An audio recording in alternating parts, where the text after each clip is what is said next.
Hi again, everyone. I'm Ollie Matthews. This is the Narcissistic Resistance, and this resistance video is sponsored by contribution from Treasure Travel, and here's her story. Crouching Tiger, Hidden Lion. This is part 3 to the letter Fool Me Once. Mountain lion attacks on humans have been studied and found to exhibit predictable patterns. Lions will stalk hikers for quite some time before making a decision to strike. This gives them time to size up the prey and formulate a strategy of attack. Because of the lion's stealth, the hikers usually remain completely unaware that they are being stalked, but forensic study after the attack frequently reveals tracks that show the lion had been following them for miles. Mountain lions have evolved this careful approach for the sake of self-preservation. It is beneficial for the lion to take the time to carefully size up unfamiliar prey before taking risk and committing energy to an attack. If he decides that it is too risky or may not be worth the payoff, then he aborts the mission. On the other hand, once a lion makes the decision to lunge, he is very committed and stubbornly sticks with his plan. This is evidenced by the observation that although a stalking lion can be frightened off rather easily by hikers simply shouting, scaring off an attacking lion is a whole different situation. Once the lion is lunged and has his upper canines locked into the eye sockets of his primate victim, it's actually very, very difficult for the victim's friends to get him retreat by shouting or throwing stones. The lion remains confident in his decision to strike because he learned from his reconnaissance that humans are weak creatures. Note to hikers, it's safer for hikers to walk in close formation because stalking lions strategically wait until one hiker falls behind a little from the group, then attacks the straggler.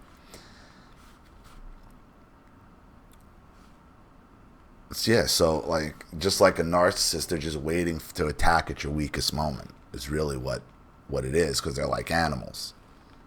They're waiting to strike at your weakest moment. I'm trying to understand my narcissist mom's behavior. I can't help but see parallels with a mountain lion. Although my mom's raging attacks on me as a child were spontaneous, she evolved a very ritualistic pattern in the way she verbally attacked me as an adult. I discussed this a little bit in the last video you made titled You Can't Go Low Enough for the Narcissist, and called this behavior premeditated rage. The premeditated rage has a stalking phase in which my mom jabs at me and escalates the severity of frequency of the jabbing until she elicits a defensive or offensive response from me. Right, it's kind of like in Jurassic Park when the raptors test the fences. They keep testing the fences, testing where is it weakest, where do we go? They keep testing. That's the narcissist. The narcissist keeps testing your defenses to see where the point of attack is. And when you're weakest is when they pounce.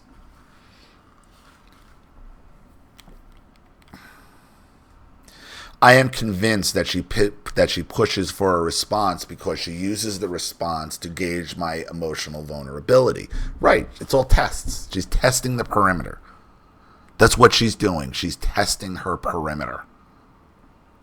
If I give her the response she is looking for, it is a green light for her to unleash a rage upon me of biblical proportion, consisting of very random shit simply meant to insult and belittle me. Just like a mountain lion, she bides her time and launches the attack when I'm isolated from others, which of course allows her to later deny she said any such things. After one of these big attacks, I felt bewildered, wondering what I specifically did or said to elicit so much hatred from my own mother, and I always came to the same conclusion. Nothing. Right, nothing, because it's not about right or wrong. It's about strength and weakness. She's testing your perimeter. She's testing your fence. She's testing you. When you don't give her the response she needs, that's your electrified force field, your electrified fence. Zzz, run away. The second, now in your case, when you react, That's your defenses coming down. And that's when it's time to crash the gate. That's how this works. It's not about what you did right or wrong. It's about strength and weakness. My origin family, there is a boundary line of authority separating parent and child, and my sister and I have always been terrified to cross that line. We were subordinate to them in all matters, and they have expected that subordination regardless of our age and regardless of the situation or topic of conversation. For example, you're always prey. You're always going to be prey. Just like the mountain. Listen, you're always prey. You're always prey. Always prey. Whether or not you have your defenses up or not is the only question. Strength and weakness is the only question because you are prey.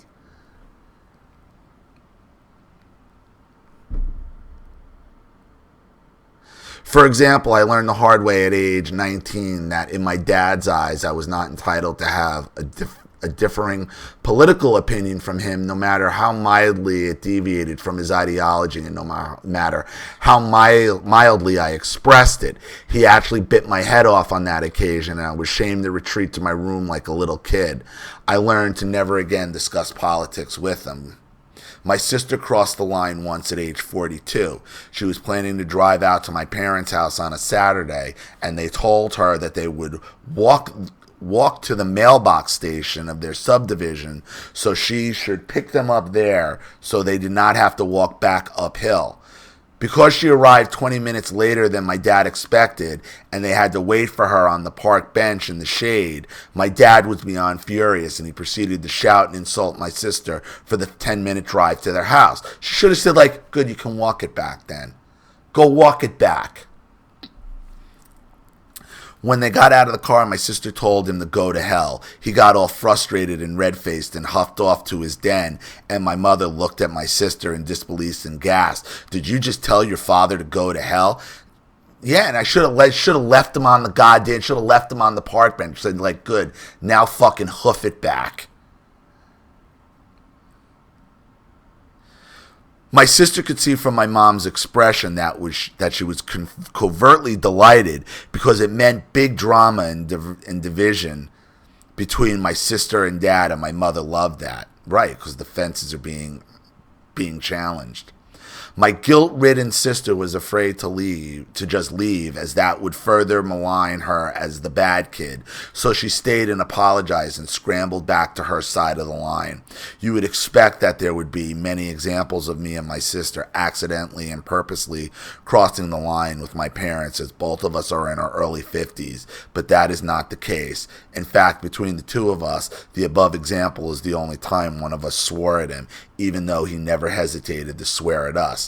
I used to say to my sister that it was terrible that our parents never evolved to have a mutually respectful adult relationship with us. The predator doesn't respect its prey. It never will. Your food, your prey to them, your supply to them. I later extended that regret to include that it was also terrible, actually worse, that they had such disrespect for us as children as well. As a parent myself, I think children also deserve respect in a family. Not giving any respect to your young children's emotions, talents, ideas, and privacy is child abuse and causes permanent damage. Narcissists select their victims carefully, just like mountain lions, and the selection is all about the power dynamics. For example, my dad is very emboldened and rude and enraged at people he views as subordinate and or less intelligent. Right, he doesn't like his prey to get out of line. But if, for example, he miscalculates and rages at the supermarket clerk who surprises him with an aggressive response, then my dad practically pisses his pants. Oh shit, the fence is electrified. Shit, back off. The fence is electrified. Now, an outsider's defense mechanism is fighting back. Yours is not giving in, is not showing. See, everybody's is different based on the dynamic of who they are.